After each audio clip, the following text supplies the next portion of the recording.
제가 느끼는 게 요새 증권과 관련된 실전책이 이제 현장 위주로 된 게가 거의 없는 것 같아요. 네. 그냥 이론서라든지 아니면 매크로 분석이라든지 아니면 나는 이렇게 돈 벌었다. 뭐 네. 이런 주가 있어갖고 제가 지금 주린이 처음 주식 투자하시는 분들이 좀 필요할 것 같아서 경험치, 그러니까 그동안 시장에 대한 그 경험치에서 나오는 실전 그 현장주의자로 한번 써보고 그거를 또 실제 실행도 해보고 네. 그런 사람이고 이제는 요새는 오히려 방송인이 점점 돼가는 것 같아요.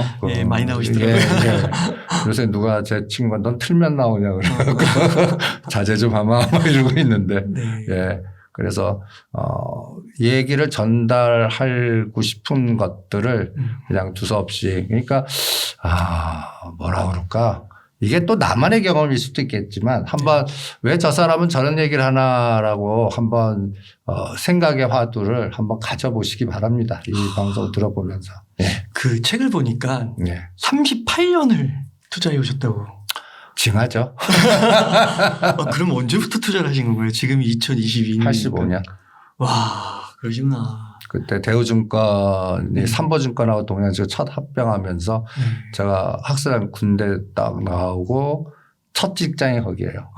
거기에는 이제 경제연구소 전신이 조사부거든요. 네. 조사부 내에 그 투자 분석부라고 있는데 이 투자 분석부 하는 일이 각 기업 탐방 그다음에 시장 조사, 기업 정보 조사 그러면서 거기 나오는 걸 추스려 갖고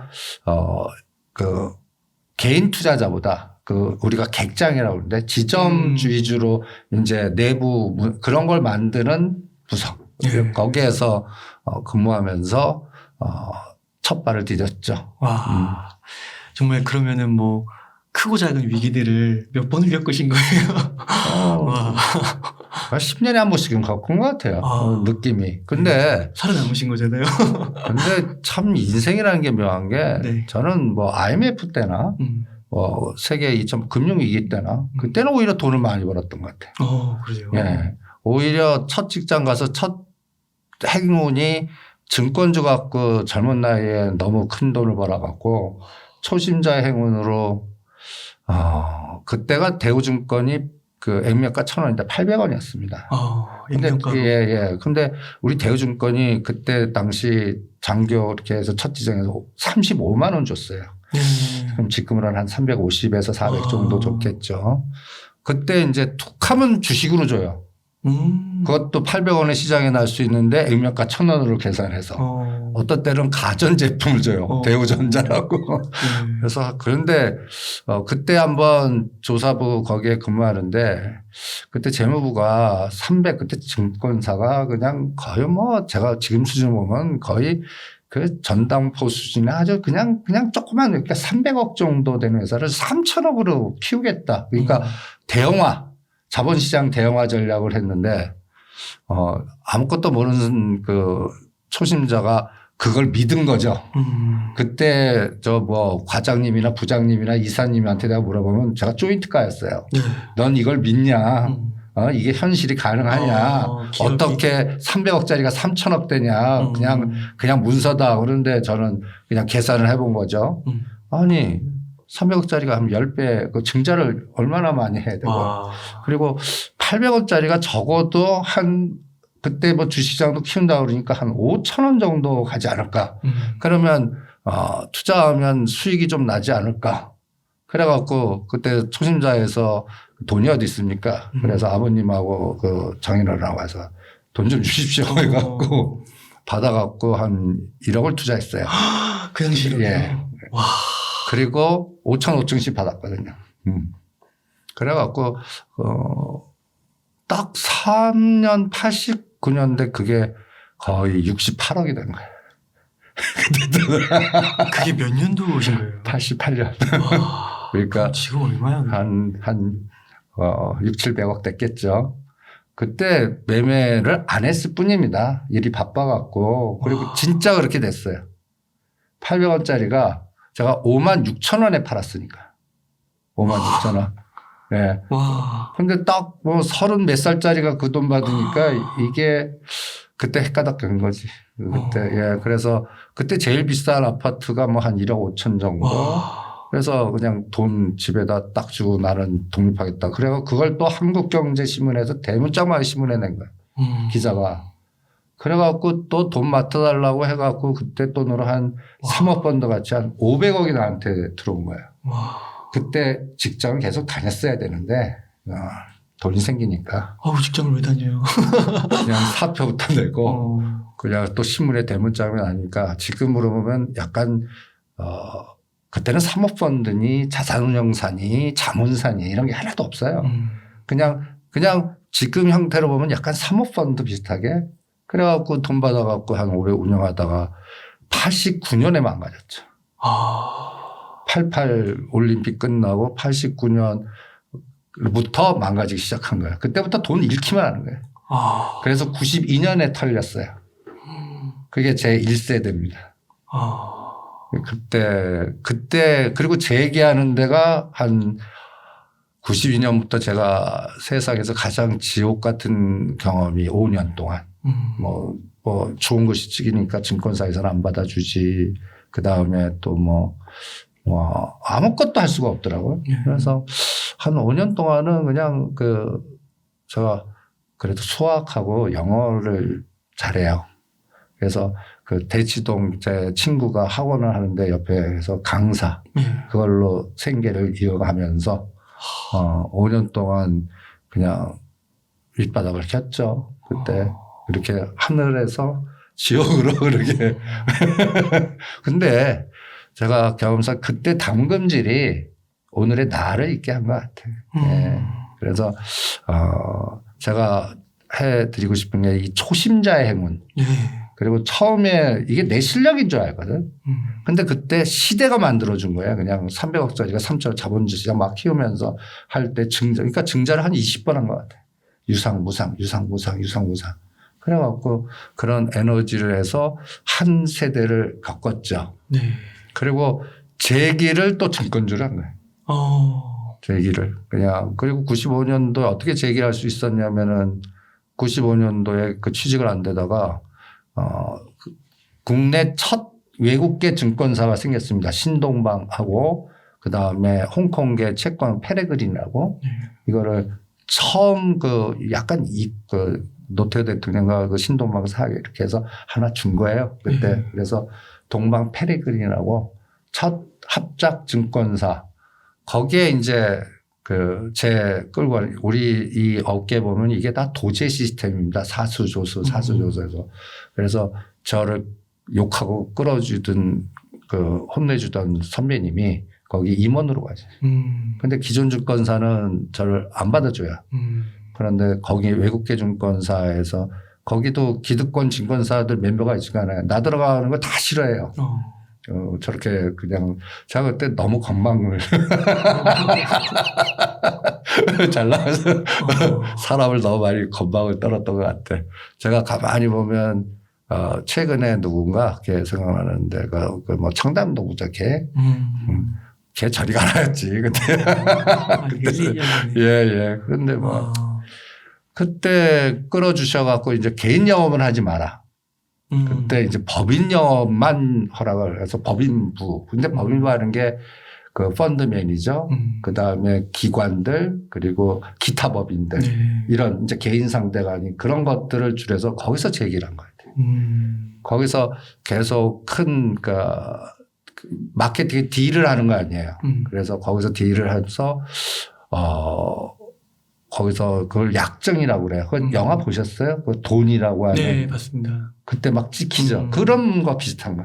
그래서 내가 최고치를 찍으면 뭐 한 달에 2천만 원도 벌고 뭐 이렇게 성과로 그 돈을 쌓아서 딱 했는데 마찬가지로 또 터지신 거예요. IMF. 그러니까 증권주가 또 엄청서요. 뭐 그때 그때 또 그 성과 받은 거 해놓고 질러서 거기서 제 얘기를 발표를 한 다음에 그 다음에는 이제 절대 이제 이러면 안 된다 해갖고 리스크 관리하고 조신하게 놀고 은둔하고 그냥 내매매만 하고 그러면서 지금까지 왔죠. 그럼 그 이후에는 좀 이렇게 언론에 등장하시거나. 그러니까 그 이후에는 뭐 자꾸 뭐 어쩔 수 없이 그냥 언론은 등장하지만 가족으로 묶었어요. 가족 펀드로. 그래서 내가 내 의사에 결제하게 하지 마라. 그리고 그냥 가족 펀드 같이 이제 그때 이제 우리 가족들, 자제들, 사위들을 다 증권맨으로 만들어 놨거든요.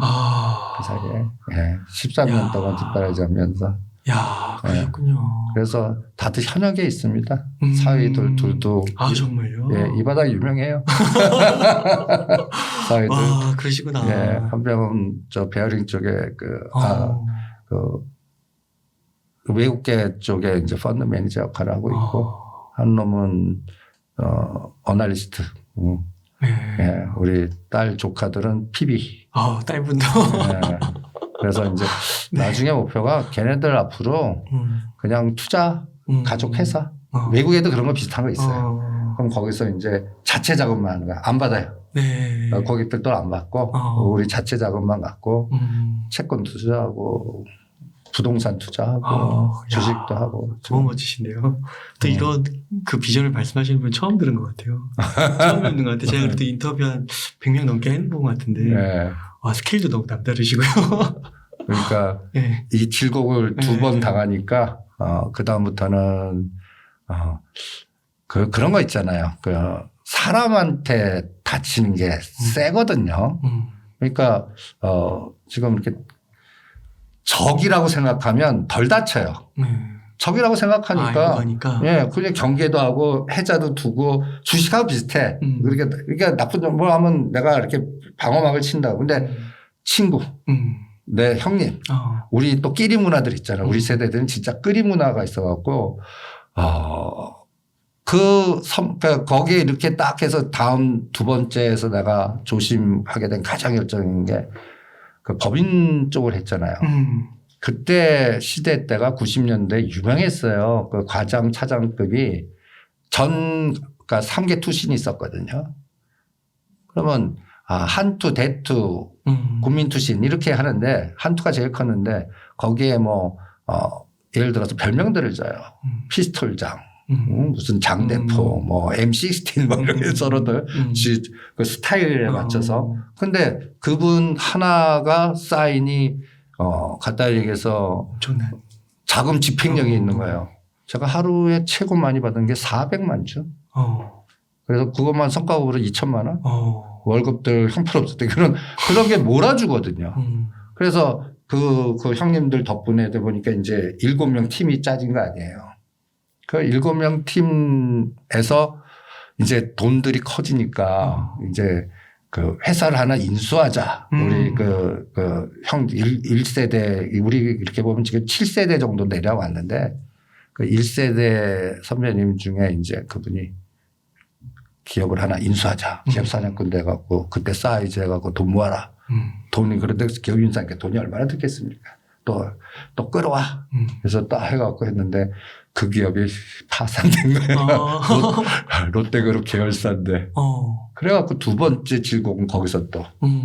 그러니까 참 질곡이 많았어요. 그런데 거기에서 제가 가장 더 당근질한 게 그 선배님이 나중에 다 하더니 미국을 도망가셨어. 한 명. 대빵 도망가지. 내가 넘버 2였는데 밑에 있는 애들 그 애들 뭐 이렇게 다들 그 서울대 나오고 연대 나오고 똑똑하고 집안 좋고 2명이 자살을 했어요. 그 못 견디고. 그런 질곡을 그때 겪어 나와갖고 그 다음부터는 사람이 무서운 거야. 그래서 거기서 이제 사람을 단절시키고 그래 끝까지 책임지는 거 없다. 나 살기도 힘들다. 그리고 그때 당시에 간단하게서 자살한 두 놈이 내가 아직도 꽂히는 게 딱 느낌이 와요. 저놈 저렇게 놔뒀다가는 큰 길 내겠다. 그런 거 있잖아요. 노상 와면 울고 막 하고 멘탈 약하고. 근데 내가 내 먹기 살기가 힘든 거야. 그러니까 못 잡아주는 거야. 나도 튼튼해야 잡아주지. 거기서 순간적으로 놨는데 그냥 술 먹고 무덤 아버님 무덤 가고 그냥 줘버린 거예요. 그러니까 이 바닥이 이게 잔잔한 바닥이 아니에요. 이게 이제 여러분들도 이게 주식하면 주식만 보시겠지만 여기에 그 엮여 있는 그 수많은 사람들의 이해, 탐욕, 이런 것들이 어마무시한 됩니다. 그래서 제가 그래프 보고 이렇게 주식 보지만 저는 이제는 기업하고 그 사람들을 보라고 그래요. 야. 그 주가에서 고가 저가 보지 말고 그냥 그 기업의 기업, 그다음에 그거를 만드는 사람들 꼭 있습니다. 여러분들 종목 보면 그 대주주의 색깔, 그리고 자산운용사가 어디가 엮였는지, 자문사 어떻게 했는지, 투자 보면은 또 그 제3자 유증 같은 거 막 하잖아요. 그거 일반들 안 해요. 지네들끼리 하면 딱 보면 그 군번들 나와요. 이쪽 계통에서 지금 보는 게 대충 그래도 큰 애들 이렇게 제가 지금 한 300명 정도 돼요. 네. 그런 애들에 의해서 판이 결정되는 것도 많거든요. 그러니까 이 바닥이 타짜 바닥이에요. 만들어진 것도 많고. 그래서 그런 것들 아는 사람이 누가 있겠어요. 끼리끼리도 알고 또 그러면 너하고 나는 적이야. 너하고 나는 같은 동지야. 그럼 판을 짤 때 동지였는데 동지들이 뒤통수 치는 경우가 제일 무서운 거예요. 방법이 없잖아요. 믿고. 그러니까 간단히 얘기해서 이런 간단히 하면 야 이거 100만 주면 받아줘. 내일 내가 도망가고 다시 땡겨줄까 도망가 버린 거예요. 와. 그럼 나는 그건 받아준 거 그러면 다음 보면 그다음부터 어떤 거를 하종가 스트레이트로 이런 거하고도 다양한 세상이거든요. 와, 완전 영화 같은데요. 영화들 이렇게 집필한 작가들이 르포를 여기 뒤져갖고 그걸 각색해서 만든 거지 이게 사실들이 많아요.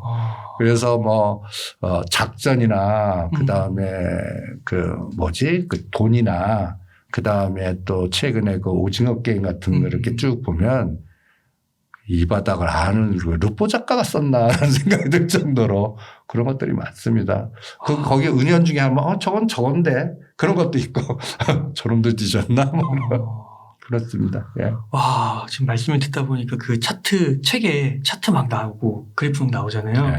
그게 단순 그림이 아니네요. 그렇죠. 그냥 주가의 모양이 아니었어요. 그래서 네. 저 주신한테는 제발 그래프나 기술적 분석 좀 보지 말라고 그래요. 그냥 변동 뭐 여러 가지 우리가 지금도 보면 중국 떨어지고 막 그다음에 우크라이나 전쟁 상태 그다음에 또 여러 가지 수많은 매크로 변수를 쫙 하잖아요. 제가 현장받은 그 쓸데없는 그 매크로 분석 네가 알아? 박사도 모르는데 박사들 해갖고 뭐 몇 개월 전만 해도 금리 안 한다 그러다가 이제는 또 뭐 7번 8번 한다. 또 지금 전쟁 상황 나쁘면 또 금리 또 연기할지 누가 알아? 그런 매크로 분석보다 그것을 갖고 제가 그 매도자의 시각이라고 그러는데 이 시장을 움직이는 주체에 예를 들어서 자문사나 자산운용사나 요새는 인간이 아닌 기계군단들이나 이런 애들이 그 로직을 갖고 어떻게 하방을 배팅할까 상방을 배팅할까 거기에 대상은 뭐로 잡을까 이런 걸 뒤지는 게 더 낫지 아니면 그 기업을 분석하는 거야. 나는 그런 인맥이나 그런 게 없어요. 그럼 어떻게 해? 나를 인정해야지. 네가 아는 종목 하나하나 3개 갖고 위험을 그러면 아는 기업이잖아요. 그래서 아는 기업만 집중해서 그거를 10년 20년 하는 거야. 그 종목만. 한 놈만 패는. 그러면 어떤 변동성에서 이겨낼 수 있어요. 그렇게 훈련하셔야지 실전에서 돈이 얼마 되시겠죠. 제가 10개 이상 포트를 갖고 계신 분들 여기서 돈 주까지 4천 가든 여기서 반토막되든 부자 다 망가집니다. 왜? 그러니까 어떤 건 벌겠죠. 근데 어떤 게 꼭 아주 그냥 그 시옷을 만들어 갖고 근데 실전에서는 이걸 살리려고 좋은 거를 일로 해서 부자가 역겨거나 마이너스가 돼요. 그래서 제가 이 책이나 현장 바닥에서 가장 강조한 게 돈이 한 100억 이상 있지 않거나 그다음에 이 경력이 10년 안 되신 분은 그래서 전체 기업의 어떤 연골 구조나 어떤 이슈가 딱 올 때 이게 쫙 뭔가 다다닥 나오지 않는 한 기업을 그렇게 분석하지 않는 한 절대 10개는 넘기지 마라. 한 3개에서 5개 갖고만 싸워라. 그러면 그 매크로 분석보다는 그 매크로 분석의 역량에서 내가 최대 변동성이 어디가 되나 대충 감 잡을 수 있어요. 그렇게 하셔야지 실전에서는 그 실전 용하고 그 이론으로 나오는 용하고 달라요. 제가 농담 삼아서 그렇게 뭐 귀신 같은 애들들 뭐 리서치 센터 현장에서 막 그걸 제가 이론가라고 그러는데 돈을 막 시켜봤어요. 말하는 거나 실제 하면 걔도 멘탈이 털려갖고 엉망이 돼요. 그런 거하고도 허다하거든. 그러니까 이론의 세상하고 실전의 그 현장 바닥 세상은 마치 이런 것 같아요.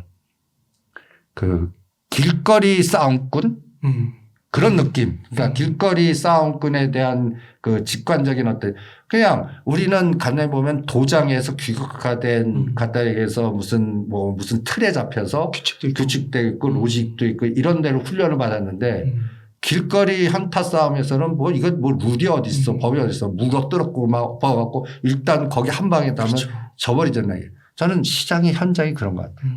그리고 거기에는 우리보다 센 에너지를 갖고 있는 세력이라고 볼 수도 있고 집단일 수도 있고 기계도 있고 뭐 이런 애들한테 다 빨려요.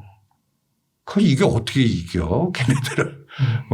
그러니까 이길 수 없어요. 그러니까 그거를 인정하고 기울어진 운동장에서 걔네들이 어떤 짓 하도 내가 그거를 컨트롤할 수 있는 그런 대상 종목이거나 이런 종목 갖고 집중해야 여기서 얻는 부를 얻지 이거를 뭐 기술 분석이나 트레이딩 뭐 해갖고 뭐 또 아니면 가치 분석해갖고 하면 뭐 박사나 회계사가 다 부자게 우리 현장에서 큰 우리가 100억 이상 번 그렇게 하는 애들 또 모임들이 있거든요. 그걸 보면 학력순위 아니야.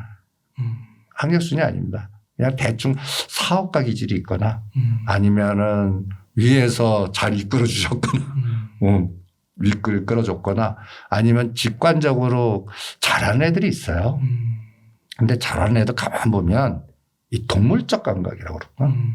그러니까 뭔가 하는데 아무것도 모르는데 뭔가 느낌이 이상하거나 뭔가 이상징후나 거래에 계속 집중만 하다 보니까 그걸 반에 듣거나 그 다음에 폭락하는 건 그게 설명이 안 되거든.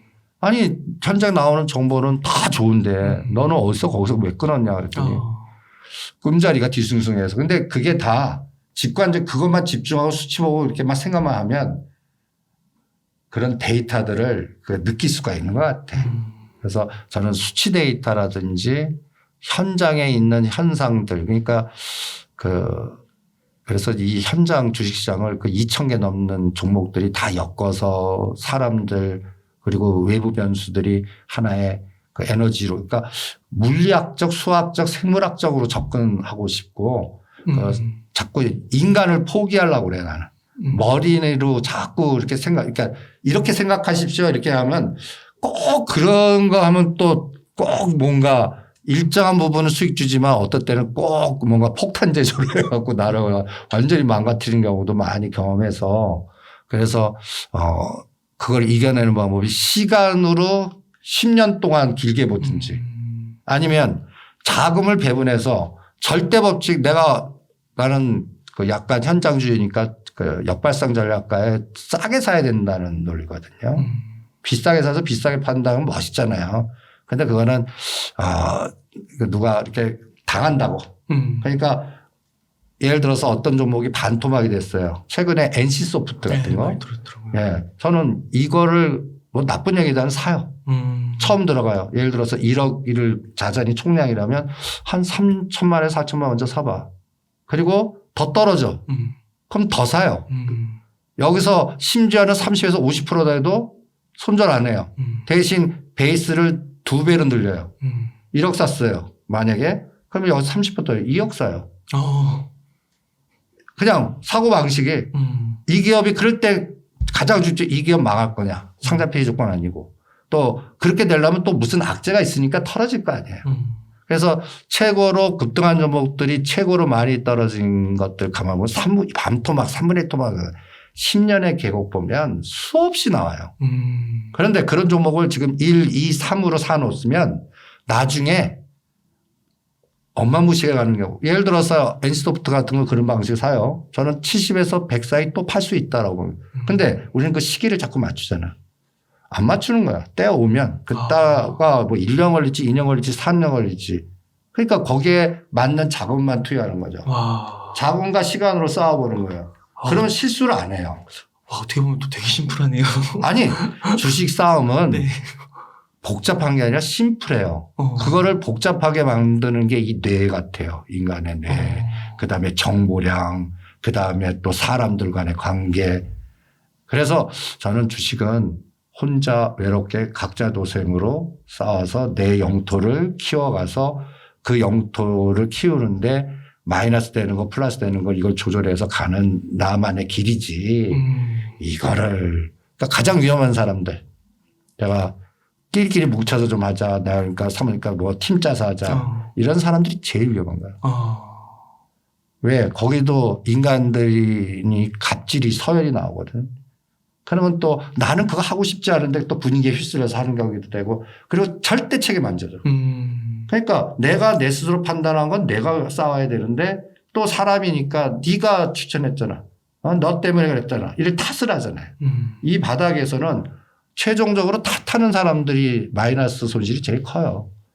그럴 때 덤덤하게 그래 당했다. 다음에 이 전략 세우든지 아니면 이 종목이 예를 들어 살아날 수 있는 뭔가 지금은 나쁘지만 고가였을 때 환경에 나오는 데이터들을 알 거 아니에요. 최근에 많이 빠진 종목들이 많잖아요. 거의 뭐 그 작년 11월 달에 난리 쳤던 뭐 에코프로나 첨보나 뭐 또 급등한 것들이 대부분 3분의 1 토막 뭐 셀트리온도 뭐 38만 원짜리가 뭐 끔찍하잖아요. 그런 이유인데 지금 가격대에서는 이게 한 1년이나 2년이나 3년 후에는 지금보다 나아지는 게 가장 제가 단순하게 보는 게 매출액의 증가율 분기별로 그다음에 당기순이익보다는 영업이익의 분기 영업의 우상향. 이 두 가지만 봐요. 그게 우상향이면 재료에 의해서 주가 더 떨어지는 경우가 많거든요. 수급에 엮이거나 제도가 바뀌거나. 실적을 이기는 걸 못 봤어요. 시간을 주면. 그럼 다 반영을 하더라. 실적을 따라오더라고요. 그래서 그래서 나는 가장 논리는 공포 때 싸게 사자. 그리고 수면제 먹고 자자. 그리고 내가 생각하는 가격 올 때까지 주시장에서 멀어지는 딴 일 하자. 주식시장에 노상 매일 보면 종가 보고 막 하고 이 심장 박동 쏘고 생각하게 하잖아요. 그 질곡의 강을 아예 안 보는 훈련을 시켜요. 그러니까 안 보는 훈련. 그거 뭐 생각해? 요새 중국 떨어지면 어떡합니까? 그럼 내가 그거 왜 쳐다봐?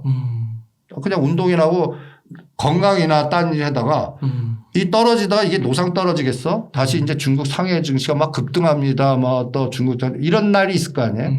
또 우크라이나 전쟁 뭐 이렇게 하지만 종전하고 또 새로운 뭔가 또 이제 전쟁 이제 재건시키는 무슨 경기 뭐 이런 것 때가 있을 거 아니에요? 네. 그게 3개월가 될지 6개월가 될지 1년 후에 지금 공포 때 사서 그때 전광판 켜보는 거예요. 그러면 어떤 거는 더 떨어진 게 있을 거고 어떤 거는 이렇게 많이 올랐어? 이런 게 있을 거 아니에요. 이렇게 시간을 끊어서 보는 게. 그러면 많이 오른 게 더 갈 거냐 아니면 더 여기서 이제 조절하는 거예요. 그런 실전 싸움을 한번 해보시는 게 어떻겠나. 네? 네. 그걸 매일 그 종가 보고 제가 그래서 그 훈련 자꾸 시켜요. 제가 이제는 제자는 안 받지만 36호까지 가 있어요. 제자가요? 네. 36인. 36인인데 제가 또 방송하다 보니까 또 이쁜 아나운서들이 많아요. 네. 그러면 과거 2013년에 이 본부장 모 증권 TV 지금 본부장이 후배인데 쟤네들 앵무새로 알지도 못하고 떠든다. 선배님 이제 그때 나는 은퇴하려고 그래요. 저기 중국에 가려고 그랬었거든요. 중국에 이건 개인 사정이면 중국에 살러 가려고 그랬어요. 그런데 그게 어글러지니까 이제 할 일이 없어지는 거예요. 그래서 그랬더니 선배님 노시지 마시고 그냥 토요일 날 스터디 그룹 하나 그래서 내가 애들 3명 보낼게. 네. 누구 보냈더니 앵커 3명 딱 보낸 거야. 그게 이제 미녀 삼천자 일기. 그래서 걔네들한테는 이제 책 한 권 주고 이슈 하나 주고 10분간 떠들어 걸 만들어 와라. PPT를. 그러면 와서 이런 공간을 하면 떠들어요. 그러면 막 뭐 지나르나르 막 했을 거 아니야. 그럼 그러면 이거 발음 훈련도 되지만 지식 훈련. 그러면 너는 이 부분이 넌 지식이 없는 것 같다. 이거 던져주고 이걸 같이 연결시켜 공부하고 막 이렇게 해서 이런 과정을 쭉 끌어온 게 한 팀이 있고 그다음에 또 개별적으로 그렇게 사람을 피해 다니는데도 뚫고 오는 그게 나는 그래서 너하고는 내가 전생에 내가 너한테 죄를 크게 졌나 보다. 그런 느낌 드는 애들이 있어요. 그래서 그 인연을 보면 그러면 할 수 없다. 가자. 그래갖고 같이. 그래서 너 그래서 목표 얼마야? 저는 10억만 만드는 거 목표입니다. 뭐 어떤 애는 100억 만들었다. 근데 배포가 큰 애들이 달라요. 달라요. 그래서 그러면 실현 가능성. 말로만 뻥하면 뭐예요? 실현 가능성. 목표는 큰데 돈 하나도 없고 실현 가능성 없을 때는 차근차근 그거를 훈련시키는데 실전에서 진짜 싸움을 시키거든요. 네. 목표가 크고 젊은 애들은 저는 투기 상품 만들어 갖고 옵션만 시켜요. 위클리 옵션 다 하지 말라는. 100만 원, 200만 원. 논리는 이거예요. 네가 큰 자산도 없고 100만 원을 남들은 너 100만 원이 남들한테는 뭐 몇천 1억일 수 있겠지만 너는 젊잖니. 넌 다시 100만 원 깨지면 벌어라. 대신 변동성에 이 100이 주식을 삼성전자 사고 어떤 종목 사더라도 3개월 안에 이게 더블 가는 거 쉽지 않을 거다. 시드머니 잡고 이것도 분산 투자하는 자금도 안 되고 그러니까 위클리 옵션 100만 원을 사서 10번 승부해 갖고 대부분 3번이나 4번밖에 성공 안 할 거다. 6번은 실패할 거다. 근데 3번이 어떤 때는 이거를 1000, 2000 만들어 줄 거다. 그런데 승부를 걸겠다 하는 애들은 시키고 나는 그 또 호흡이 있잖아요.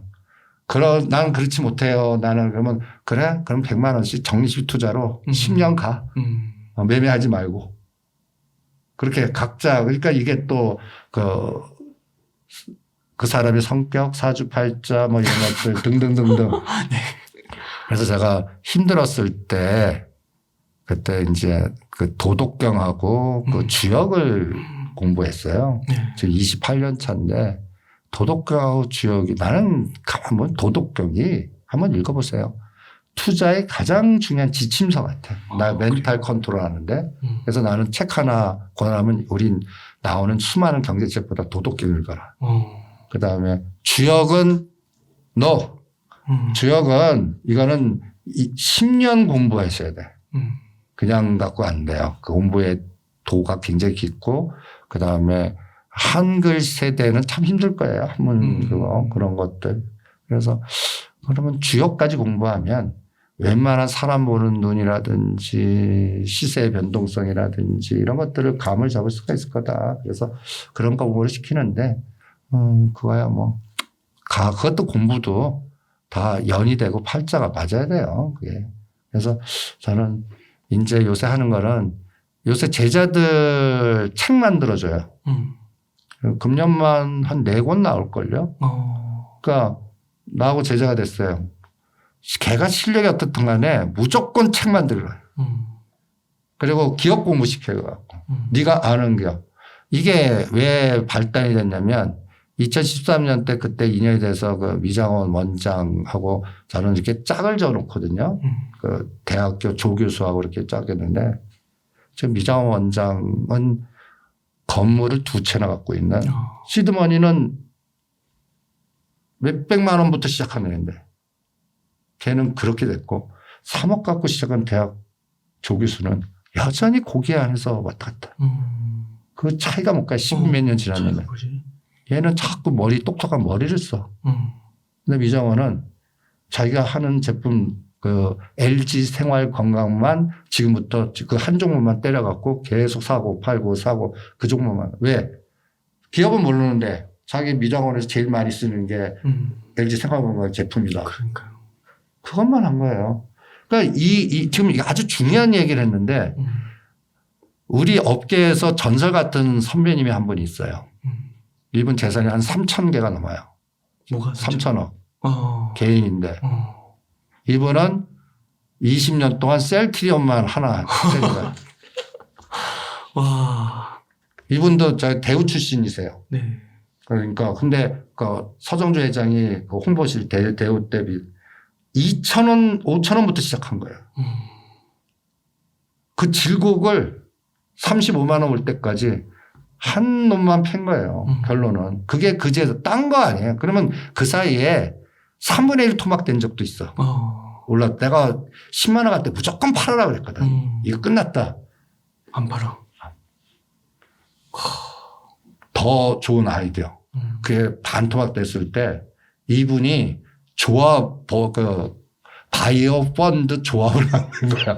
나는 들어갈 돈 안 되고 미래는 보이고. 그러니까 업계 능력이 있으니까. 조달해서. 자금에서 50억 구자만 모아요. 그리고 1대 N 브리핑한 거야. 그래서 들어오시겠습니까? 그 돈 갖고 그거. 대박이다. 진짜. 예. 근데 처음은 사람들이 막 말 나쁘고 그러는데 그걸 따블을 내드린 거야. 이거 마치 영화에 그 투자 할 때 투자 총괄 해갖고 요번에 1,000만 강이 그와 비슷한 거예요. 그래서 바이오 조합이 이 선배부터 발단이 돼서 이제 확 됐는데 초창기에 그렇게 해서 이걸 따블을 먹여준 거야.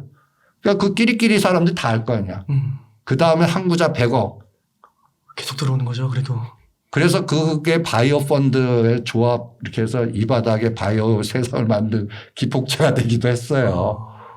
그분의 사고방식 뭐예요? 한 종목을 비즈니스화해서 사업 툴 해갖고 주가의 변동성을 극복해서 나쁠 때는 그러니까 이 선배님이 항상 야, 이 돈으로 옛날에는 100주밖에 못 샀는데 지금 200~300주 더 사잖아.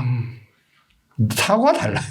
그리고 아니 주가 변동보단 저 미래에 분명히 저 꿈이 있어. 이 가치 투자가 여기서 극단적으로 갈려요. 꿈에 의해서 생각되면 어마무시한 부자가 되지만 꿈에 계속 떨어지면 그래 이게 완전히 망가져서 이제는 주식하자. 그러니까 그 확률 그것도 이제 인생의 종목 같아. 그 주식의 팔자 같고. 그래서 우리나라 보면 장기 투자하지 말라 뭐 이렇게 하는데 내가 아는 1,000개 정도 이상 갖고 계신 분들은 1개 내지 3개 갖고 장기 투자하신 분이지 트레이딩 하신 분 아니에요. 1,000개라는 게 천억인 거죠. 네. 그리고 자수성가 하신 분들 아니면 기업을 만들어서 대주 만들어서 하는 벤처나 또 코인 해갖고 하신 분들은 있어요. 그런데 아니면 상속받은 거. 우리나라. 근데 개천에 욕나는 게 그래도 주식시장에서 이렇게 집중 투자하신 분들이 개천에서 욕난다고요. 아직은. 근데 저자님 이렇게 얘기 들으면서 제가 좀 되게 혼돈스러운 게 옵션도 얘기하시는데 결국은 또 장기 투자 이렇게 한 세 가지 종목의 집중 투자, 장기 투자를 얘기하시는 게 뭔가 이게 개념이 상반되는 것 같은데. 그러니까 상반되지 않고 나의 적합도를 보는 거야. 네. 그러니까 우리는 시장을 보고 종목을 보잖아요. 네. 나는 딱 보면 우리 소크라테스 형을 봐요. 네 꼬라지를 알자. 내 자신을 먼저 파악하자. 나의 상태, 자금력, 내 호흡 이런 것들 있잖아요. 본인이 본인을 모르는 경우가 많은 것 같아요.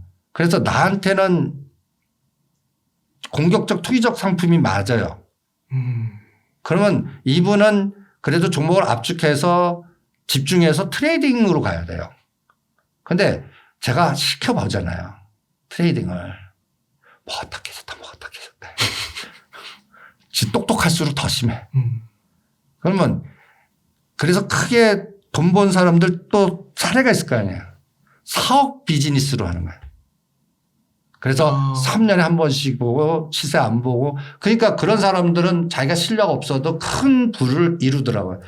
그러니까 롱테일 법칙을 견디는 거야. 20몇 도 각도를 이게 잘못하면 10년 갈 수 있어요. 근데 이 누적된 쌓은 게 이거를 배나 3배, 5배 만드는데 어느 1년에서 만들어주는 거예요. 그 각도가 있어요. 나의 부가 잔잔하게 가다가 어느 순간에 이거 키우신 분들은 느낌 올 거야. 어느 1년에 3년에 내 자산을 갑자기 그냥 상상 이상으로 이 기업이 갖다 해서 5,000원 10,000원에 놀다가 얘가 1년 만에 10만 원 가버리는 거야. 그런 종목도 꽤 있잖아요. 그런데 딱 내가 집중해서 전체 자산을 50이나 100을 걸으면 나도 커지는 거잖아요. 그럼 기업의 승부 보는 거 아니에요. 그래서 큰 부자가 되지 그거를 중간에 끊어먹고 사고 그러면 어떤 논리가 되냐면 나중에 걸려서 한 번 빠지는데 먹은 거 다 토해내고 아웃돼 버려요. 그냥 꾸준히 밑바닥부터 가서 사고 팔고 그러니까 우리 선배님 그 셀트리온 가신 분은 어떻게 하시냐면 50 이상은 절대 안 팔아요. 50원. 네. 중간에도 지금 이잖아요. 더 집어넣거나 그러니까 부캐를 지금 말하는 유한 부캐를 해요. 아까도 그 사업 만들어가는 것도 이게 그 아르바이트하고 올게 농담적으로 했는데 그게 아르바이트 만들어서 돈을 해서 그걸 끄져놓고 수수료를 땡겨요. 수수료가 어마무시할까 성공하면 성공 보수 수수료. 그걸 그 주식도 사는 거야. 마찬가지로 그러면 그 사람은 그 정도의 인맥이나 경험이나 노하우가 있어. 우리가 젊은서 아무것도 없어요. 그러면 제가 실패한 제자 하나 지금 대리 뛰는 애가 있어. 대리를 뛴다든지 알바를 한다든지 나 같은 사람은 강연을 하는 거야. 책을 쓰고. 그럼 강연에 나오면 또 부캐해갖고 못 사는 거야.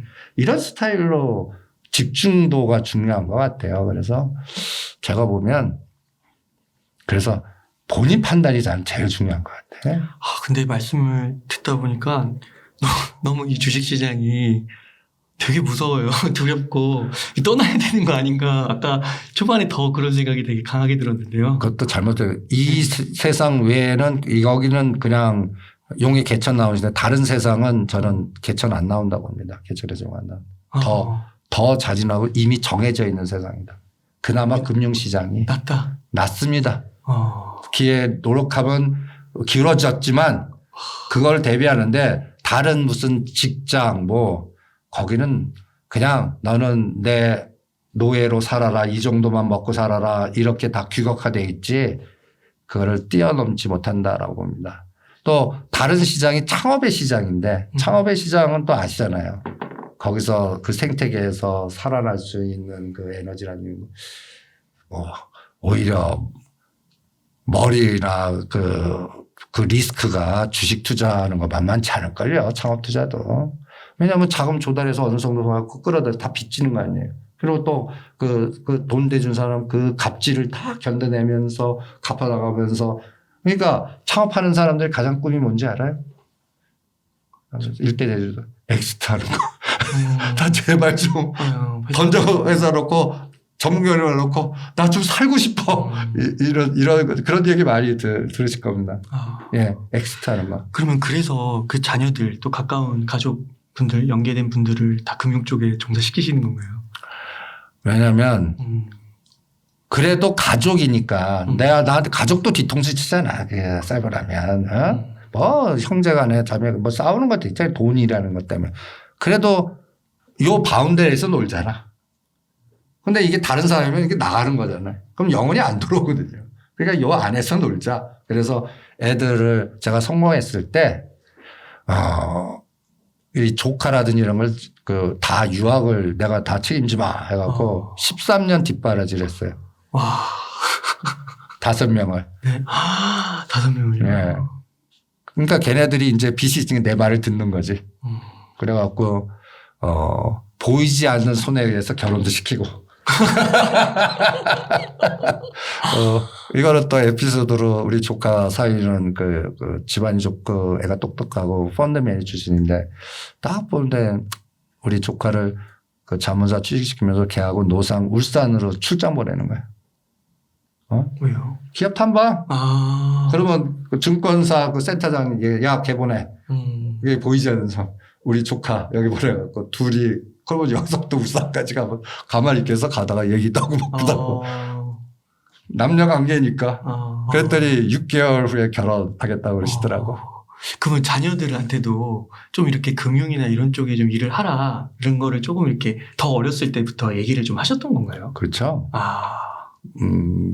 그나마 내가 여기서 고통받고 지겨지만 큰 자산가를 돈을 벌 때는 여기밖에 없는 것 같아. 아니면 창업을 해야 되는데 너 기술이 있냐 창업이 있냐 백그라운드가 있냐 없단 말이에요. 그리고 또 이 바닥에 첫 발짝이 금융에 집어넣었잖아요.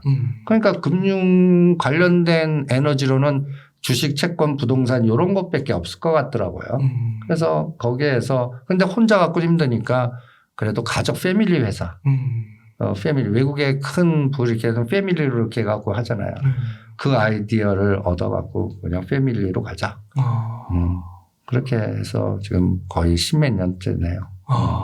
부동산은 이제는 지역별에 저는 한강 끼고 있는 재개발 지역이나 아파트나 한강 끼고 있는 지역만 하자라는 거예요. 저도 애들 그 가족 펀드는 애들로 뭐 여의도나 이렇게 저는 여의도 아파트 전문가입니다. 직접 투자하고 뭐 하고 그러는데 무지 올랐어요. 근데 이제 요번에 새로운 대통령 당선되시고 이렇게 하고 요새 건설주가 막 난리치잖아요. 저는 건설주가 10년 시작이라고 봐요. 예, 그래서 건설주 아파트 작년부터 저를 아시는 분은 딴짓 하지 말고 현대건설, DLNC, 그다음 GS건설 사놓고 2030년까지 가. 매매 좀 하지 말고. 뭐 단기간에 오르면 뭐 한 30, 반 팔았다 다시 샀다. 그래서 샀는데 더 떨어져. 그럼 냅둬가고 손절하 자꾸 머리 쓰잖아요. 지금 제가 똑같이 그 전략을 세운 친구나 아는 사람들이 어떻게 했냐면 6만 원 현대건설 팔아갖고 4만 4천에 샀어. 근데 3만 8천 원까지 빠지는 거예요. 그래서 손절하고 딴 걸 가요 자꾸. 야, 그렇게 해갖고 더 사. 그리고 나중에 6만 원 돌파할 때나 때려. 그러면 믿질 않는 거예요. 야, 저기 잠시 저 삼성동 쪽에 건물이 올라갔니? 아파트 우리가 약속하자. 어떤 거든 꼭 상징물이 있다. 선도주나 대장 그 시대를 이끄는. 우리가 한국이동통신이 대박 났을 때 밀리니엄 셀 때 세력 기술이 200배 갔을 때 어떤 상징물이 있거든요. 큰 자산을 만들 때. 나는 큰 상징물이 앞으로 10년에는 부동산일 때 어떤 거를 상징으로 잡겠냐. 저 40, 50년대 아파트 현대 압구정에 있는 거 나는 주상복합이 매칭이 됐든 그거 볼 때까지 난 건설주 갖고 있을래. 아직도 삽도 안 팠잖아. 또 하나는 삼성동에 그 50층짜리 3개 그 2027년에 될지 2030년 될지 시간이 연기될지 모르겠지만 현대차 그룹이나 현대건설은 그때 팔까 안 팔까를 고민해 보자. 그 논리예요. 네. 그 사이에 뭐 3개월, 6개월, 1년 이것 좀 맞히지 마라 그래요. 저도 그런 당금지를 그 셀트리온을 갖고 돈 버신 분 이런 집중 똑같아요. 저도 중고잖아요. 거기에는 무슨 논리가 들어가냐면 이 기업이 최대 갈수록 꿈을 하나 그려놓는 거예요. 그때 지금 머리로 생각하는 거랑 그때 건물이 완성됐고 그때 나오는 데이터랑의 차이가 어마무시한 경우가 많아요. 그러면 나도 아까 그랬잖아요. 내가 돈 크게 처음 벌었을 때 800원짜리가 5천 원 가면 대박이다. 그게 5만 원까지 왔잖아요. 그 예상이 돼요? 안 되죠. 그 상태는 안 돼요. 진행하다 보니까 거기까지 가버린 거죠. 마찬가지 같아요. 자산이라는 게. 그래서 자산의 버블은 꼭 그 뭐랄까 저는 이걸 카지노 각도라고 하는데 꼭 카지노 이 60도 각도로 이게 25도 각도로 한 10년 걸렸어요. 45도 3년 걸렸어요. 3개월 만에 이렇게 서버리는 거야. 이때가 제일 위험한 것 같아요. 3개월에 그냥 지금까지 올라간 것보다 몇 배를 더 가는 이게 이제 끝나는 징후로 나타나거든. 그러면 거기에 대한 우리 눈에 콩카푸시에는 어떤 로직을 만들어요. 뭐 메타버스, NFT 뭐 이렇게 해서 우리를 콩카푸 씌우게 해갖고 막 들어와 막 만든단 말이에요. 근데 그때는 여기서 투자자금 밑에서 싸게 산 거 전환사채 산 거를 터는데 우리가 터는 사람은 어떻게 하겠어요? 파워하니까 언론을 이용하거나 리포트를 쓰게 하거나 이런 에너지가 있다고 이 바닥에. 그런데 그러니까 나중에 보면 내가 호구였네. 그러니까 우리 시장은 호구가 되면 안 돼요. 그래서 저는 가장 중요한 거는 시장이 열광하거나 카지노 각도 나오거나 단기간에 또 10년 주기로 가면 10년 동안 최고가야. 그런 종목은 절대 옆에다가 앞만 꼬셔도 그럼 더 가는 건 그냥 남드세요 하고 나는 안 싸워요. 근데 과거 경험치 보면 그런 것들이 다 내 자산을 3분의 1 토막 반 토막 끔찍하게 만들거든요. 그러니까 아까 이제 나 자신만 두 번째 매매하지 마 로직을 만들어라. 나름대로 어느 선 이상 가면 암만 시장이 조건화되면 나는 매매하지 말고 엑스트하고 여기 더 가는 건 다른 사람 먹으라 그러고 나는 또 내 로직에 맞는 걸로 찾자. 이런 것도 굉장히 중요한 툴 같아요. 카지노 각도일 때 이제 매도를 고려해야 되는 거네요. 그쵸. 막 여강 막 그냥 가면 상한가 치고 막 그냥 뭐 리포트 나오고 증권방송 보면 이구동성으로 떠들고 저는 그럴 때 보면 아이고 니네들이나 해라. 그렇구나. 그게 진짜 저 갑자기 머릿속에 그냥 든 생각이 삼성전자 슈퍼 그 사이클 나온다고 해서 96,000원 찍었을 때 더 막 10만 전자 15만 전자 막 나올 때 엄청나게 리포트 나오더라고요. 한 달에 몇십 개씩 나오더라고요. 그때 제가 연합 인포메이스 방송에 나간 적이 있었거든요. 네. 셀트리온하고 그걸 믿냐. 좀 팔아라. 그때 이제 제가 아는 블랙록의 펀드 이 인간관계에 있는 CIO가 있거든요. 거기서 주구장창 내가 예언을 해줄게. 앞으로 40조, 3, 40조 팔 거다. 1년 동안 쳐다보지 말라. 방송에다 해놓고 욕 더럽게 먹거든요. 셀트리온 바들 있잖아요. 나보고 현타하재요. 그런 분도 있고. 그런데 나중에 셀트리온이 그때 서정유 회장 나오고 막 그냥 날칠 때 내가 똑같은 논리 폈어요. 지금 같은 얘기. 이거 한가리 재고 창고 턴다. 그리고 합병하려고 그러면 그거 어떻게 그동안에 했던 이 회계 구조를 분명히 검증받을 거다. 법률이 그렇게 나왔다. 그러니까 1년 후에 봐라. 근데 그냥 그때는 뭐 그냥 눈에 콩깍을 씌면서 뭐 그때 30몇만 원대 뭐 50만 원 가네. 어떤 사람은 100만 원 가네. 한번 꽂히면 눈에 콩깍을 씌우면 좋은 것만 귀합하게 돼요. 그리고 안 들려요. 자기가 제거시켜요. 제거시킨다고. 이게 나쁜 얘기다. 노이즈. 그러면서 그게 위험한 것 같아요. 이 카지노 각도에서 이 꽂히는 사람이 제일 위험한 것 같아요. 그거를 반대로 해서 꽂히지 좀. 이 공포를 만들어 갖고 이 툼에 나올 때. 그때 제가 그래요. 막 공포에 떨어져요. 그러면 한 번에 다 사지 말고 서너 번 나눠서 장갑에 철장갑 꼈다 하고 한 번 들어가고 한 5일이나 10일 후에 그때 나오는 거 보고 또 한 번 뭐 계속 떨어져요. 각도. 그러면 거기서 한 번 더 사보고 이런 걸 서너 번 사보면 귀신같이 바닥에서 다 모아요. 평균단가. 그리고 이제 그다음부터는 숙성시켜야 돼요. 바로 안 올라요. 뭐 V자로 가는 것도 있는데 지지고 볶고 지지고 가는 거 이렇게 하다가 나중에 이제 이게 45도 카지노 각도가 세워지는 때가 있어요. 그때 이제 이걸 꺼내가고 팔아버리는 거지. 이번에 이제 NC소프트 같은 경우나 지금 엔솔 같은 거는 전 1년 후에 열어볼 거예요. 엔솔도 많이 떨어졌더라고요. 그러니까 나는 이거 박앤셀 같아요. 왜냐하면 이제 우리나라 종합주가지수 오르면 삼성전자, 엔솔이 기계군단이 올릴 수밖에 없어요. 이거 인간들 아니에요. 바스켓 매매로 올리는 수밖에 없어요. 그때 1등, 2등, 3등이 삼성전자, 엔솔, SK하이닉스에 들어가. 그 기계군단이 알고리즘이군요. 네, 알고리즘이에요. 그게 알고리즘이라고. 네. 그러니까 여러분들 그게 10년이라는 자꾸 길잖아요. 제가 10년을 한 4번 정도 가까이 강한 거니까 10년 눈 깜빡했어요. 진짜 눈 깜빡했어요. 네. 그리고 거기서 두세 가지 종목을 짚고 그걸 당구지에서 끌고 가는 게 중요해요. 그래서 내가 여러분 팁. 최근에 나오는 예측서 좀 읽지 마라. 지금 뭐 아마 뭐 연말이나 연초 되면은 무슨 또 유명한 그 예측서들이 있잖아요. 뭐 2022년도는 뭐가 주도한다. 그냥 10년 전 거로 가. 그래서 이 그래프 보면 이게 2013년도 미래 예측서 매일경제에서 앞으로 5년 2018년에는 어떻다라고 하는 예측서예요.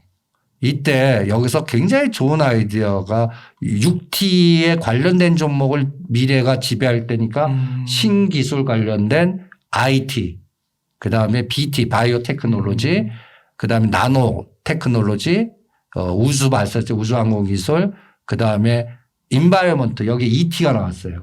ET, 그다음에 CT, 문화 콘텐츠 관련된 이런 것들 6T. 그래서 이 6T에 관련된 종목들 이 책을 읽고 그때 이게 스타디 처음 했을 때야.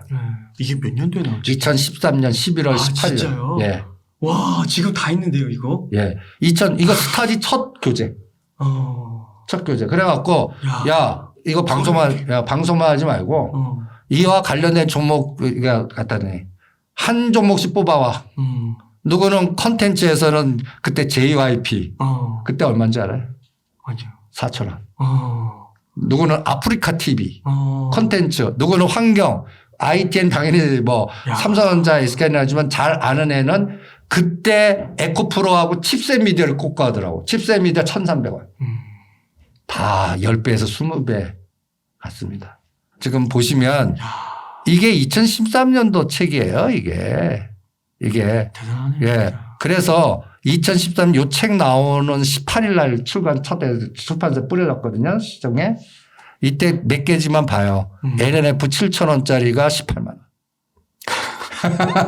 아니, 그러니까 이거 사갖고 지금 잠자서 지금 일어나는 그 중간에 뭐 이게 그냥 갔겠어? 어? 난리 치면서 갔을 거 아니야. 또 증자도 하고 뭐 난리 치면서 하고. 그런데 이게 큰 부자를 만드는 거야. 여러분들 딴 거 매매하니 LNF 그다음에 여기 보시면 또 에코프로가 5,000원. 이게 15만 원까지 갑니다. 이번에 5만 8천 빠졌지만 에코프로. 그래도 10배인데요. 예. 칩셋 미디어 1,300원.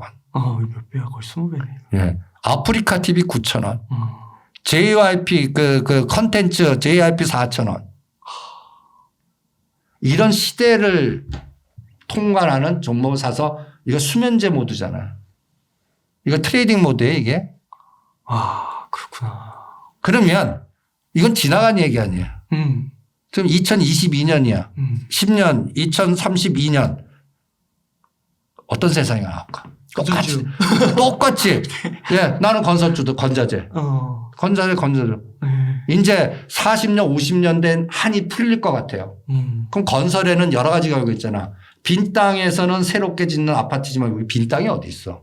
그럼 때려 부숴갖고 올리는 방법, 재건축, 리모델링, 어떤 데는 어떤 사람은 그냥 리모델링을 해서 살래. 그럼 리모델링 할 때는 거기에는 간단히 얘기해서 여기서 차이가 나요. 때려 부수고 올라면 그 건자재, 시멘트, 철강 뭐 이런 것들이 연결되는 거고 리모델링이면 거기에 되는 예를 들어서 대림비엔코나 삼목에스폼이나 KCC나 그다음 KCC 글라스나 그 관련된 그 건자재 관련된 뭐 소모품들 같은 것들이 이제 리모델링 하려면 화장실도 만들어야지 뭐 한샘 뭐 싱크 그 부엌 같은 거 뭐 이런 것들을 이쁘게 만들어야 되잖아요. 그런 회사. 그러면 규모를 딱 보는 거야. 어디는 재건축, 어디는 리모델링. 이런 것들에 따라 어디가 먼저 꽂히겠나. 이런 것들도 시장에서 좀 감을 잡을 수 있고. 그래서 거기서 싼 거. 10년 중에 최고로 아직도 안 오른 거. 허다해요. 건자재 시멘트에서. 그럼 이거를 똑같이 이 논리로 2030년에 열어보는 거야. 그럼 대림고 비행코가 요새 몇천 원짜리인데 나중에 5만 원, 7만 원 가면 똑같은 논리로 되는 거 아니야. 그러니까 그 3, 40년의 영광이 다시 돌아온다는 게 이게 이제 아파트 재건축이 도래하는 그 기간하고 거의 맞물린다는 것인가요? 저는 네. 이게 한반도 개조론 같은데 이 한강을 이렇게 넓게 개발한 사람이 이제 그 전두환 대통령이라고요. 노태우 대통령, 전두환 대통령에서 이제 이 구도로 갔고 그 다음에 70년대, 80년대에 처음 이제 강남 만들면서 첫 들어간 게 저기 그때 여의도 모래판에 저 시민 아파트 하나 딱 초등학교 그 다음에 압구정동 다 그냥 배반 모래판에 압구정동 현대 아파트 이게 재건축이 돼 갖고 거기에 30층, 60층짜리 강변을 딱 가서 이제 배를 타고 한강변을 쫙 보면 그 거기에 스카이라인이 어떻게 될까 한번 생각을 해보는 거예요. 나는 어떤 생각이 드냐면 앞으로 2030년에 한강에 선착장 다 배 타면 여기 배를 쫙 타면 홍콩 양편에 홍콩이 생길 것 같아. 관광 코스구나. 홍콩, 용산, 여의도. 그러니까 이제 한강변을 중심으로 있는 꼬마 빌딩이나 뒤편에 그 아파트나 재건축이나 이런 거를 중심으로 하고 그 외곽은 하지 마라. 이런 논리. 나 부동산 전문가지만 실제 투자 현장 것 같아요, 진짜로. 난 그것만 하겠어요. 그것만 하겠고. 그다음에 거기에 관련된 종목.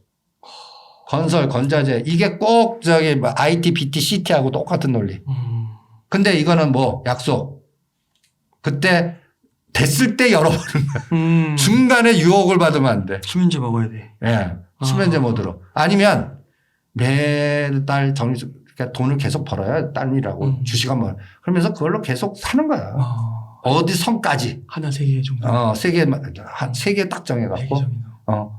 그리고 어느 단가 넘어가면 이제 산 거 놓고 거치식으로 가고 다른 종목도 아직 안 온 걸로. 이래갖고 한번 3개나 5개 갖고 이걸 눈덩어리 한 번 굴린다고 제가 표현하거든요. 10년에 눈덩어리 한 번만 굴려보세요. 그리고 눈덩어리 3번 굴리죠. 시드머니가 어떻든 무조건 100억 넘어. 눈덩어리 3번을 인생에 맞는 거는 대행운이에요. 행운이에요.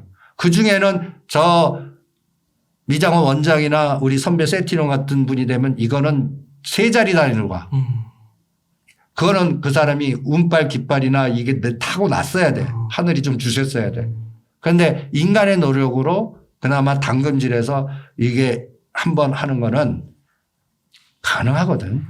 그런데 왜 못 가능하나? 자꾸 물어보고 열어보고 듣고 머리를 쓰고 어떤 때는 그 질곡이 있을 거거든. 이게 어느 목표선까지 이게 딱 직선이면 좋은데 산 넘고 물 건너 또 유혹 들어오고 딴 거 보고 딴 거 들어가는 순간에 다른 세상으로 가는 거야. 이 알고리즘을 보면 수많은 꼬리칸과 머리칸에 수많은 이 알고리즘의 종목 하나 바꾸면서 세상이 바뀌어요. 그 종목 하나가 알고리즘 구조를 바꿔버린다고. 주식 세상 투자 인생도 비슷한 것 같거든. 그러니까 내가 처음 정한 거를 한번 진짜 아까 얘기했는데 한강 르네상스는 난 진짜 될 것 같아. 될 것 같아요. 될 것 같아 나는 진짜. 그거는. 그러면 그중에서 그 건자재 쪽에서 아직까지 몇천 원짜리도 쌓은 것들 이거 과거 2013년에 아까 그 컨텐츠 CT 관련돼서 JYP 엔터, SM 그다음에 아프리카 TV 2013년에서 2015년 투자하신 분이 어마어마한 부를 이루셨거든. 지금 뭐 메타버스 막 난리칠 때가 땡이었어. 그 구도와 비슷하게 건설 건자 쪽에서 한번 나오나 그게 하나 있고요. 또 하나 뭐가 있을까요? 제가 또 여러분들 종목을 그래프나 기술적 이거 처음부터 딱 우리 주식하면 가치 분석이나 기술적 분석이나 이런 거가 세건 다 넣고 머리 딱 떼고 막 열심히 공부하고 기업하잖아. 나는 그것부터 시키잖아. 노트 하나 놓고 네가 사고자 하는 아는 그러니까 초보자지만 본인이 있는 어느 직장 나왔어요. 그럼 그 직장에 대해서 인맥도 있고 알잖아. 어떤 업력에서 내가 했던 주식은 초보자지만 그쪽은 아는 거 있잖아요. 거기서 한두 개 정해. 그 기업을 설정. 그리고 노트 3권 만들었고 그 기업에 3년간 사업 보고서를 손으로 쓰라고 그래요. 손으로. 와. 눈으로 보지 말고. 필사하는 거네요. 네, 필사. 그게 굉장히 중요해요. 아니 그냥 시장 분석가들 보면 그 요번에 FOMC 문구에서 요게 단어가 바뀌었습니다. 이거는 분석하고 막 난리치면서 네가 투자하는 그 사업 보고서 깨알 같은 거 네가 써봤냐? 그거를 3년치 써보면요. 노트 한 거 갖고 안 돼. 어떤 거는. 그리고 모르는 단어 무지 나오고 그런데 1년 차, 2년 차, 3년 차면 얘네들 바꾸는 게 알아. 어느 거 빼고 얘네들도 문구 바꾸고 제3자 유증이나 전화자자하고 뭐 요거를 바꾸기다 그런 것들이 나와요. 우리가 그거를 안 봐서 그렇지. 그래서 위험한 거, 이거 위험한 거네. 거기 다 나와요. 그럼 거기서 의사결정을 초기 조건을 정할 수가 있잖아요. 기업 그 2,000개를 하는데 3년 반에서 4년 걸려요. 야, 그걸 또 해보셨나 봐요. 3년 반. 그 노트를 다, 그걸 하면 이제 그럼 기업에 하는 거예요. 그러면 어떤 개념이 되냐면 딱 어떤 이슈가 들어와요. 그럼 올라갈 거 떨어질 거 이렇게 쫙 배열이 돼. 그러면 제거법 떨어질 거 놓고 오를 거를 이동. 이 판단력이 서요. 그런 구조 시스템을 훈련하는 게 더 중요하지. 우리는 그냥 이 HTS, 우리가 딱 보면 HTS 깔고 나는 이게 카지노 이거 땡기는 거 여러분들한테 먼저 주는 거야. 모르면서 무조건 땡겨라. 그러면 구전 수수료 뜯고 뭐 날리든 말든 놀아라. 터만 만들어주는 게 이 증권 HTS 아닙니까? 그걸 왜 땡겨? 땡기지 말자는 거지. 땡기기 전에 내가 그 기업을 먼저 그런 훈련을 먼저 하는 게 중요한 거 아니에요? 그래서 나는 그걸 자꾸 얘기하고 싶은 거야. 우리는 자꾸 이렇게 질문 이렇게 들어오면 이거 어디까지 갈 것 같아요? 이거 사도 돼요? 이거 손절하고 딴 거 갈까요? 뭐 수없이 그 여러 가지 그 단기적인 그 상황만 얘기하는데 이 종목이 망할 기업이 아니고 내가 분석했고 이 미래의 상황에 지금은 요만한 에너지인데 커질 거라면 그 매매 왜 그거 목표 올 때까지 가는 거고 더 사는 떨어지면 이렇게 사고방식하면 떨어지면 신나요. 근데 그런 사람은 내가 돈을 다 쏜 사람이나 생활형 투자자라고 표현하는데 그렇지 않고 매달 돈이 들어오거나 매달 뭐 임대료가 들어오거나 뭐가 들어오면 내가 전달 산 것보다 정리식 투자하는 분들은 그거 비슷하게 느낄 거야. 100만 원 넣었는데 이번에 10주 샀는데 오늘은 15주 사. 이번에는. 그럼 오히려 그게 더 누적화돼서 이런 게 이제 맨 처음에 그 롱테일 가다가 갑자기 크게 만드는 원동력이 되거든요. 그런 걸 하는 게 낫죠. 그래서 그렇게 풀어보는 게 어떻겠나 하는데 제가 두 번째까지만 얘기할게요. 건설 예. 얘기했잖아. 나는 재생의학이 10년을 지배할 거야. 재생의학. 의학이요? 재생의학. 어. 그러니까 재생의학이라는 거는 그 뭐지? 돈 많아도 내가 건강치 못해갖고 그냥 침대에 누워있어. 그러면 자식들 간에 그냥 다 뺏기는 거 아니야. 네. 그런데 나에게 10년의 젊음을 줘. 몇 번에 나 돈 써. 우리가 달러라고 잠깐 보는데 300억, 500억 쓰는 사람 있잖아요. 네? 당신의 재생이라는 거는 그 나의 줄기세포로 나에 대한 신장이나 장기나 이런 것들을 재생해서 만들어서 적합도 있게 나를 심어주거나 아니면 이걸 젊음, 노화 방지시키는 간단히 얘기해서 그 여러 가지의 그 뭔가 뭐 땡기고 이런 게 아니라 피부를 재생시켜요. 노화를 주름 뭐 여러 가지 그 이게 이제 재생학으로 굉장히 발달할 것 같거든요. 우리는 주기세포부는 법률 때문에 하는데 일본은 벌써 하고 있어요. 그래서 일본에 가면 한 억 들면 1억 이상 들면 10년 정도 젊어져서 오는 뭐가 있어요. 아, 그래요? 1억 이상 들어요. 그런데 우리나라는 못해. 불법이에요.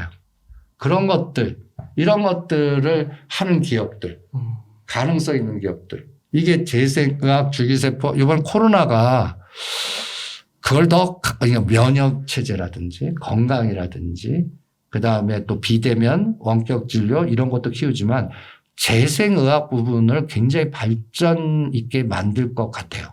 그래서 법률적으로 문제되는 거 그때는 약간 그 태아 줄기세포라든지 여러 가지 이런 초기에 우리가 생길 수 있는 그 부분을 건드려야 되거든요. 그게 법률로 뭔가 하는데 이게 하나의 또 10년간의 큰 물지가 돼갖고 이 바이오들 옛날 세트리온전 10몇 년 전에 이게 몇천 원 하던 게 저렇게 됐듯이 이쪽에서 그게 한번 나온 거죠. 너무 놀라운 것 같습니다. 어디서 이게 들어보지도 못한, 진짜 처음 들어보는 얘기 같아요. 유튜브에서 방송을 그렇게 많이 들었는데. 그러면요, 저자님 혹시 제가 궁금해진 게, 뭐, 건축, 건자재, 건설사, 그리고 뭐, 약간 뭐, 바이오라고 해야 될까요? 뭐, 이렇게 좀 짚어주셨는데. 면역세포, 줄기세포 관련된 바이오예요. 바이오. 이게 달라요. 달라요. 바이오도 임상 3상에 뭔가 갖다 얘기해서 무슨 다른 쪽이 있고 꼭 재생의학 쪽이에요. 면역 재생, 세포를 재생시키거나 장기를 재생, 이런 게 특화가 너무 돼 있어요. 그러니까 바이오도 어마무시하게 많아요.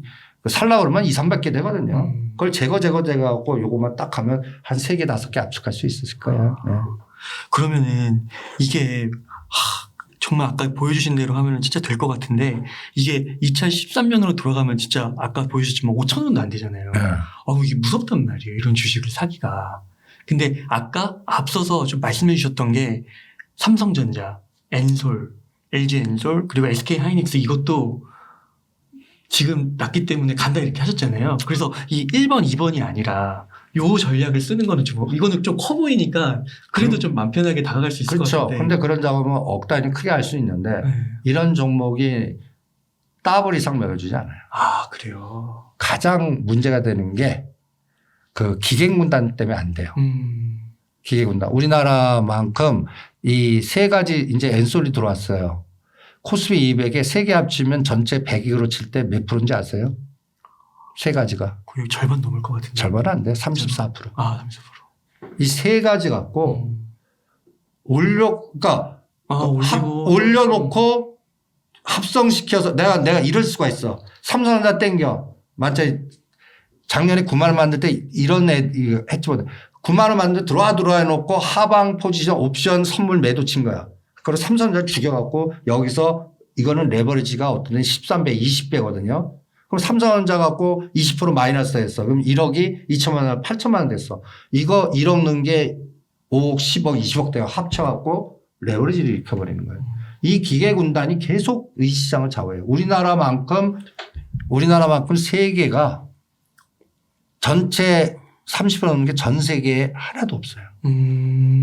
뭐 아마존인 뭐니 하더라도 3% 5% 전체 그 정도밖에 안 돼요. 그렇구나. 우리나라만큼 바꿔 놀기 좋겠네요. 그래서 저 싱가포르에 이런 헤지는 우리나라를 보고 ATM기라고 그러잖아요. 내가 잠시 쉬면 돈 뺄게 뭐 이러면 ATM기. 지금 그거를 이겨내는 기관이나 연기금이 그걸 막아줘야 되는데 우정사업본부가 못하고 있어요. 와, 또 그런 게 있구나. 그러니까 시가상위 종목들은 제한된 쪽에 그래서 시가상위 종목들은 아주 공포에 쌀 때 지금 그 하달에 온 게 자동차들이 온 것 같아요. 기아, 현대차 이런 것들. 그다음에 NC소프트 온 것 같고 엔솔 온 것 같고 이런 것들 그러니까 30개나 50개 종목은 52주 최저가 1년의 최저가나 3년의 최저가 왔을 때가 기회 같아요. 경험상. 그리고 최고가 막 쳤어요. 그때는 안 해. 비움에다 하면서 어느 선 깨면 다 팔아야지. 그리고 다른 거 찾아요. 저는 인덱스 롱숏 때 저주라고 그러는데 우리나라가 이 롱숏 펀드 시장이 너무 커진 거야. 툭하면 ETF. 툭하면 ETF에 삼성전자 다 들어가. 그러면 이거 구조할 때 요 들어가고 하면 합성을 할 수가 있어. 그러면 기업은 좋은데 일부러 때릴 수가 있는 거야. 합성을 통해서. 네. 다른 거를 극대화시키기 위해서. 와, 그런 구조를 먼저 알고 해야겠네요. 전체적인 판에 그 구조가 그렇게 돼 있다는 걸 알면 이 사람들은 전략을 짜서 들어가는 거니까. 전략을 짜고 그거를 돈만 거기다가 전략도 알고리즘으로 한 10개 짜요. 거기다가 몇 천씩 넣어요. 틀리는 걸 끊고 되는 놈한테 몰아줘요. 야. 그럼 그게 승수효과로 계속 가요. 그러면 올릴 때 더 올리고 떨어질 때 더 떨어뜨려요. 와, 거기서 어떻게 살아남지? 개인 투자자들이. 그러니까 모르면 개인 투자자는 그냥 여기에서 호구되라 그러는 거예요. 그걸 극복하는 방법은 아까 처음 다시가 아는 거 종목 압축하면 그런데 피해서 나만의 길을 갈 수 있죠. 아니면 그걸 공부해. 그러면 파생판이 어떻게 작동하고 그걸 옵션의 변동성이 어떻게 되고 이 옵션 변동성을 만들기 위해서 시가 20개 종목이 어떻게 구조화해서 숏바스켓에 들어갔는지 롱바스켓에 들어갔는지 그거를 구조화시켜서 샘플을 해갖고 수치 분석, 빅데이터 분석, 알고리즘 분석하는 거예요. 그게 오히려 기술적 분석보다 나아. 그러면 수치 분석해갖고 그 판을 읽을 수 있어요. 그러면 오늘은 올렸다 뺄 것 같아. 그다음에 미국이 악재에서 나스팟에서 오늘은 이거 갖고 뺐다가 얘네들 올릴 것 같아라는 그 어떤 시스템 구조가 매매 주체별 동향, 미결제 확정 이런 지금 이 단어들이 난 처음 들었어요 하면 이게 계속 당하신 거야. 그런 것들을 읽어낼 줄 아셔야 돼요.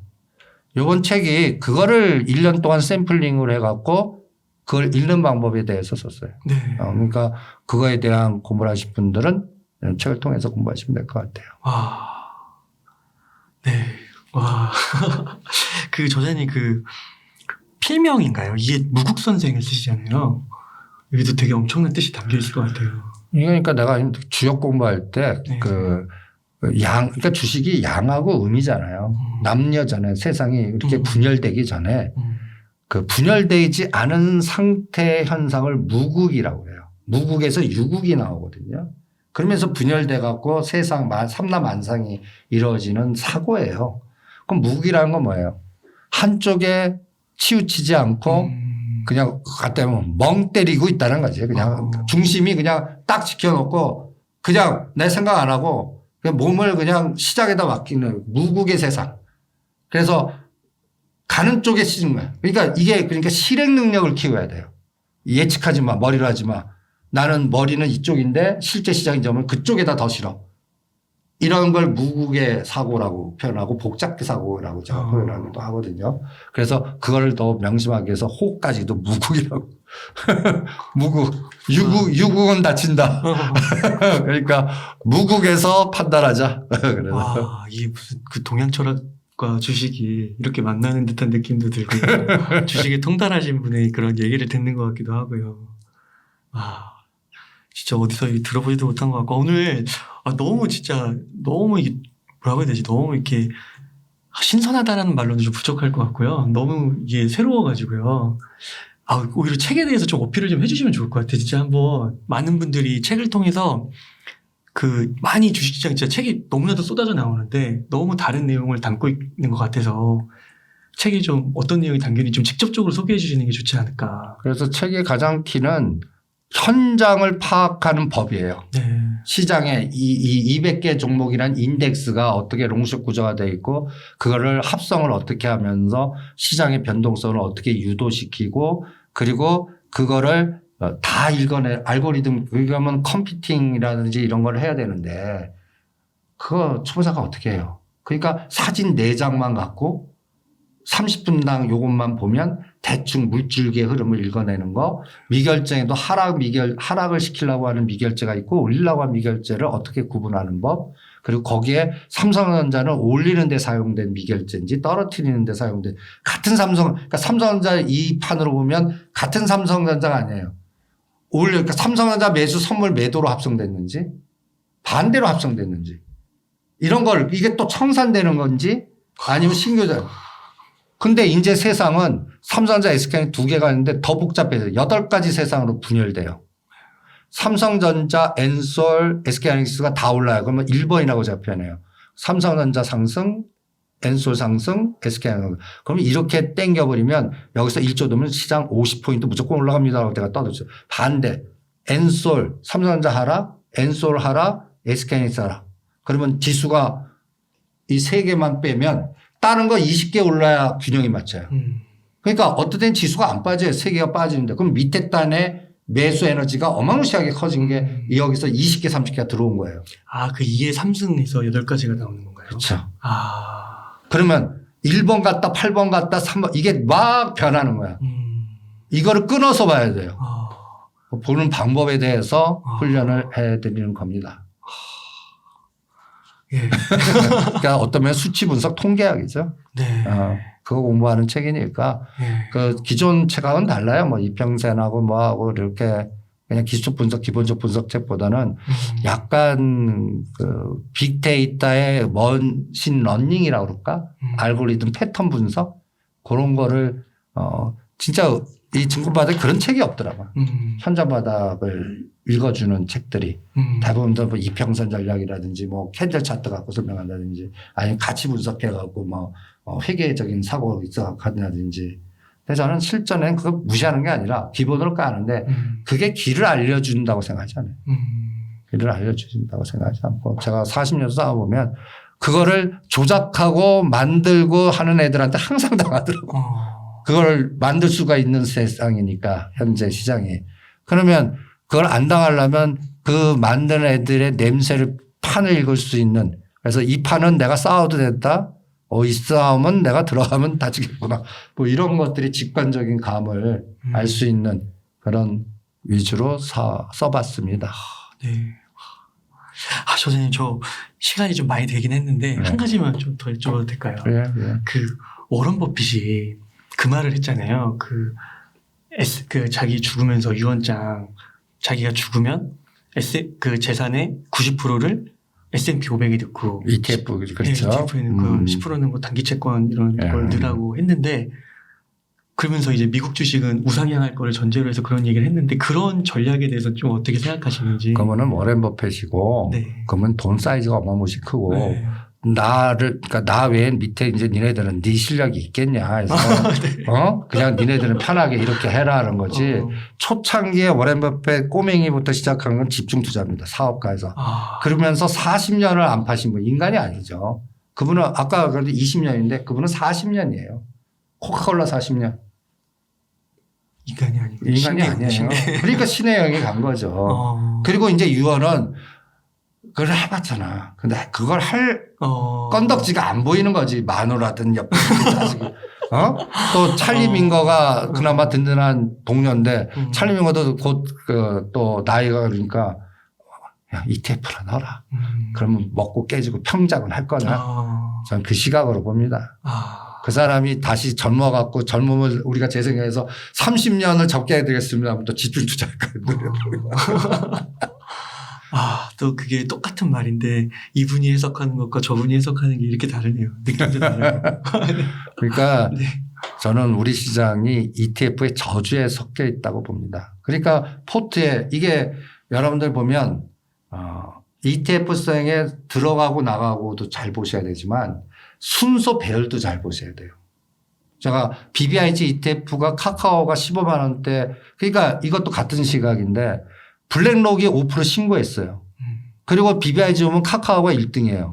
그러면 우리가 일반 주식하면 와 BBIG 산다. 우리는 매도 때려 엑스테. 우리 설계자 입장에서는 올라가니까 이제 1등이야. 1등한 거는 요거 산 거 1등보다 없잖아요. 그러면 얘를 기준으로 그 ETF 선물을 때려요. 아니면 바스켓 싸고 개별 종목 때리기로 하나. 그러니까 얘는 끝난 거예요. 그럼 어떤 거 사? 그때 카카오 게임즈가 5만 원이었는데 그걸 사. 밑에 딴 걸 그걸 사. 그리고 그 다음에 한 3개월 지나니까 얘가 1등으로 왔어요. 그러면서 따블이 간 거야. 이 순서를 조작할 수 있는 펀드 매니저가 되지 않는 거 알아요? 그러니까 이거는 3일씩 끊어보면 대충 감 잡아. 그 추적을 해야 되는데 그게 얼마나 큰 노력이야. 그러니까 ETF의 그 소속의 변경에 이게 또 선물까지 하면 합성을 해요. 한때 BBIG 선물 나왔어요. 그러면 BBIG ETF 사고 선물 매도 쳐버려요. 이것도 알아야 된다고. 그리고 개별 종목도 또 하고. 이게 그러면 나중에 보면 이게 눈에는 매수로 예를 들어서 삼성전자 1,000억 샀어. 근데 이거 합성된 삼성전자를 옵션을 거의 3,000억 때린 거야. 그러면 우리는 이게 매수 포지션이야 매도 포지션. 모르죠. 그거 봐야지 둘 다. 변동성이 하방에 됐다면 이게 매도 포지션이고 상방의 옵션은 매수 포지션이라고. 현물만 보면 이게 해석이 안 돼. 근데 그거를 알 수 있는 사람이 있겠어요? 다 뒤져야 되는데. 그 뒤지는 방법에 대해서 훈련을 해야 됩니다. 와, 그렇구나. 이게 앞서서 그 1기, 2기 때 얘기해 주시면서 또 동료들의 좀 안 좋은 일 그런 것도 얘기해 주시면서 와, 이게 주식 시장이라는 게 진짜 쉬운 게 아니구나. 여기 쉬운 곳 아니에요. 네. 근사하게 넥타이 매고 하지만 저는 이 넥타이 맨 이 조폭 집단 새끼들아. 그래서 내가 제일 싫어하는 게 공장 애들이에요. 우리가 정말 공장 애들이라고 그러거든요. 다. 공장 사람들 제일 싫어. 그리고 또 여기서 한가닥 한 사람들이 있거든요. 거기서 성공하는 사람들. 그 사람들끼리 또 모임도 있어요. 그럼 나오라고 그러는데 나는 이제 공장 내가 약간 오따꾸 섞였지만 사람이 한번 치여서 그런지 그러니까 놓치던 그래서 사람이 제일 무섭고 또 인연을 높이 법정 스님한테 꽂혀갖고 지금 나이에 뭘 들려. 그리고 뭐 그냥 나 혼자 잘 싸우자. 그 대신 페이스북이나 이런 시간 통해서 생각하는 건 떠들어 주자. 그러면 그거를 그리고 반대로 할 사람 반대로 하고 그대로 다른 사람 그게 꽂혀서 할 사람 해라. 저는 그런 주의로 이제 그러니까 막 얘기할 거예요. 얘기하기 힘든 것도 막 얘기해요. 그러면 그걸 들으시면서 왜 저 사람은 저런 소리를 할까? 이런 거를 한번 생각해 보시면 이렇게도 보는구나 라는 걸 한번 참고를 해 주시기 바랍니다. 페이스북에 피드 자주 달리시는 건가요? 저는 페이스북에서 그 소통을 해요. 뭐라고 검색하면 돼요? 그냥 이름 치면 나올 텐데 네. 이제 친구가 다쳐서 못 받아. 이 방송 혹시 많이 좀 보시면 몇만 뷰라도 나오면 또 항상 그 의견을 경청하고 싶어서 찾는 분들 있지 않아요? 팔로우하면 팔로잉 보이실 거예요. 그러면 거기에다가 아니면 제가 그 좀 힘을 집중하는 매주 수요일 연합 인포맥스가 있어요. 네. 그 1시간짜리 내 이름 같은 코너가 있어요. 네. 이승조의 팔로우 더 머니. 거기에는 막 떠들어줘요. 네. 그러면 뭐 반대로 가는 거 있으면 막 욕하고 또 뭐 잘 되면 막 뭐 이렇게 하는데 저는 그런 거 뭐 신경 쓸 군번은 지났고 제가 틀린 거는 왜 틀렸을까? 그럼 초기 조건이 바뀌었어요. 그럼 초기 조건이 다시 갈 때는 어떤가? 이런 것들을 자꾸 이렇게 나름대로 진화를 짜시면 제가 그나마 이 현장 바닥에서 그래도 한 거의 지금 39년이면 거기서 나오는 생각이나 정보력이나 느낌이나 이런 것들은 여러분들 현장에 하실 때 될 수 있는 대로 그 일반적인 듣는 것보다는 좀 새로운 것들이 많으실 거예요. 그런 것들을 갖고 참고하시면서 저는 미리 얘기해 드려요. 지금 현재 나오는 데이터보다 이게 앞으로 이렇게 바뀔 가능성이 있으니까 하지 마라. 그래서 욕을 많이 먹는 것 같아요. 반대로 가거나 아니면 또 그대로 가도 욕 먹어요. 작년에 뭐 셀트리온 같은 거 박살나니까 옆에도 가지 말아야 했는데 그걸 좋다고 본 사람이 민 사람들은 치명타를 입은 거 아니에요. 어떤 때는 그게 어떤 때는 나 때문에 빠졌대요. 말이 됩니까? 그게? 나는 그 판단한 건데 내가 그럴 능력도 안 되는데 그런 느낌만 받아서 얘기하고 내가 현장에 있을 때 데이터를 보니까 쟤네들이 엑스트라한다. 그런 것들은 여러분들은 모르겠지만 이쪽 바닥에 인맥을 해서 뒤지면 나온다. 그러니까 그런 것들을 알려주는데 그거를 그냥 넘기시는 분도 계시고 뭐 그거야 뭐 제가 그래서 그걸 팔자라고 그래요. 꽂히는 분은 뭐 다행이고 안 꽂히는 분들은 그냥 그 다음대로 자기가 싸우면 되는 거고 강요 안 합니다. 네. 네. 저는 말씀 들으면서 이게 그 틀리고 맞고를 떠나서 뭔가 이렇게 자신의 주장을 이렇게 확고하게 확신 있게 얘기해 주시고 또 그걸 들으면서 한 번 더 생각할 기회가 있잖아요. 그런 차원에서 너무 좋은 역할을 해주시고 있는 게 아닌가 싶습니다. 이 저자님 제가 질문지를 준비했는데 뭐 질문이 다 필요가 없는 것 같아요. 그렇죠? 네. 오늘 그냥 쭉 갔어요. 그냥. 네, 그냥 오늘 말씀만으로도 이 질문지 이상의 그런 내용들을 시청자분들께서 듣지 않으셨을까 그런 생각이 듭니다. 혹시 만약에 시간이 되신다고 하면 나중에 혹시 이 질문지도 괜찮다고 하시면 그때 또 한번 모실 수 있는 영광이 있으면 좋겠고 그럼 오늘 마지막으로 좀 할 말씀 해주실 게 있다면은 그래서 이 주식시장이 네. 기울어진 운동장입니다. 네. 그러니까 여러분들이 제가 가장 강조하는 거는 기업을 집중하자. 그리고 압축하자. 네. 그리고 그 압축된 기업을 동태적으로 꾸준하게 그 실적의 우상향을 이기는 거 못 봤다. 어떤 악재 변동성이 전쟁이 터지든 뭐든 실적의 우상향을만 나오는 기업이면 그게 단기적으로 급락하더라도 그게 좋은 기회가 되면서 실적 우상향을 다 커버하니까 우리의 중심은 매출액 증가율이 우상향 그다음에 실적의 우상향이 되면서 시대를 관통하는 종목을 이미 다 뭐 3년의 최고점 10년 최고점보다 쌀 때 시장이 쳐다보지 않을 때 그런 것들을 사서 판단. 그러면 이런 논리가 나올 거예요. 아니 실적 좋고 다 좋은데 어떻게 싼 게 되냐. 그건 이미 끝난 종목이죠. 그런데 앞으로의 실적이나 우상이 이게 보여요. 떨어지다가 이게 전개되는 상황이 그럴 때 주가가 싸는 그 기점을 압축하는 이게 그러면 그게 공부를 통한 훈련인데 그거를 집중하시는 게 그래서 기업에 집중하자. 그런 종목 찾자. 제가 건설의 다음으로 가장 좋아 보이는 게 조선 쪽입니다. 조선. 이거는 전체로 계속 수주가 커질 수밖에 없거든요. 작년에 기사 엄청나게 났던 것 같은데요. 그래서 단기적으로 올랐죠. 그러다가 조정하죠. 그러니까 물류, 조정 이렇게 조선은 앞으로 계속 좀 커질 것 같아요. 그래요? 예. 그 다음에 인플레이션은 어쩔 수 없으니까 이 먹거리들. 그러니까 지금 뭐 우크라이나 전쟁이니까 지금 또 코로나니까 작황이 좋겠습니까? 뭐가 좋겠습니까? 그러니까 이러한 상품 쪽에서 지금 어마무시한 급등파동 나오잖아요. 근데 아직도 안건 먹거리 종목들 중에 바닥을 기고 있는 것들. 이런 것들을 찾아보시면 뭐 예를 들어서 지금 뭐 우크라이나 때문에 또 러시아 때문에 농심 빠지는데 난 농심 굉장히 좋게 봐요. 27만 원대 사갖고 뭐 한 묻어두면 한 40만 원 이상은 팔 수 있지 않을까 뭐 이런 생각해요. 근데 그 시간을 자꾸 맞추시라고. 그러니까 그런 것들을 찾아서 기업을 공부하자. 저는 마지막으로 하고 싶은 게 기업에 집중하자. 글로벌 변수든 기래프든 주가 변동성보다는 기업에 집중하자. 저는 그게 제일 우리 주식 투자자한테는 가장 중요한 화두가 아닌가 이렇게 생각합니다. 또 제가 또 만약에 여기 말씀해 주신 거에 한 가지만 인상 깊었던 거 제가 생각했던 걸 나누면 개천에서 용나는 거는 이 주식시장에서 가능하다 여전히.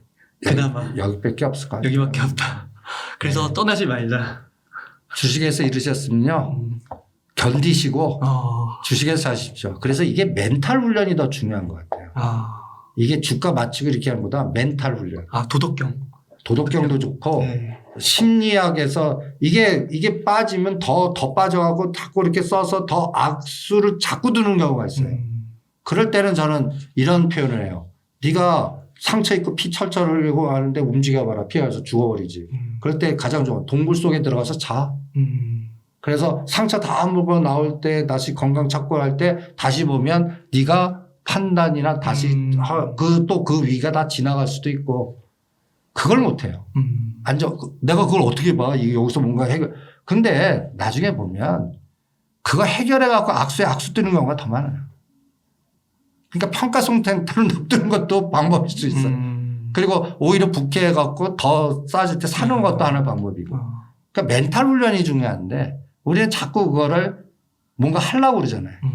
그러니까 이제 근데 이 주시장님 자꾸 실행하는 것 자체가 이동의 리스크, 불확실한 리스크 이거 자꾸 그걸 잘하면 모르는데 잘 못할수록 3번 잘못하면 끝입니다.